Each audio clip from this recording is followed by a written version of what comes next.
Want to know how to batch your freelance work with smart scheduling? This quick 3-minute tutorial will show you how to streamline your process and boost productivity. We've all been there, running between tasks, bouncing from one project to the next, and feeling overwhelmed by your to-do list. But there's a smarter way to work, and it's all about batching your tasks and using scheduling tools effectively. The first step is to identify your recurring tasks. For example, if you're a freelancer, you likely have tasks like answering client emails, editing videos, or drafting proposals.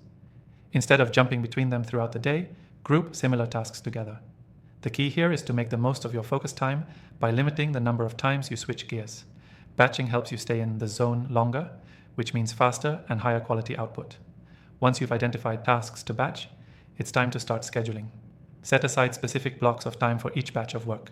For example, you could allocate 9 a.m. to 11 a.m. for content creation, 11:30 a.m. to 1 p.m. for client emails, and 2 p.m. to 4 p.m. for research.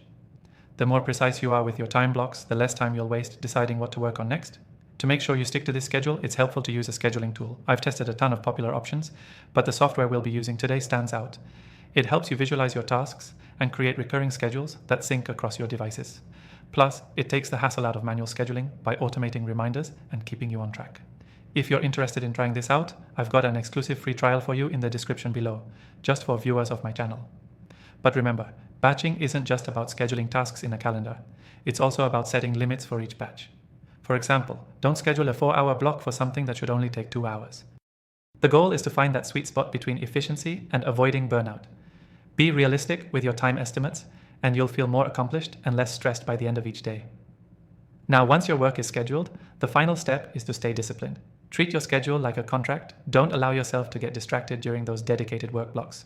This means turning off notifications, closing unnecessary tabs, and letting others know when you're in work mode. To recap, identify your recurring tasks, batch similar tasks together, use a smart scheduling tool to automate reminders, and set realistic time limits for each batch. And don't forget, taking advantage of batching your freelance work with smart scheduling will keep you focused, productive, and much less stressed. Key takeaway: smart scheduling is all about batching tasks together to maximize your focus and minimize distractions. By grouping similar tasks and using a scheduling tool, you'll unlock more time and energy for your freelance work. If you want to try out the software we use today, don't forget to grab your exclusive free trial in the description below. You'll be able to follow along and start batching your freelance work like a pro today. Thanks for watching.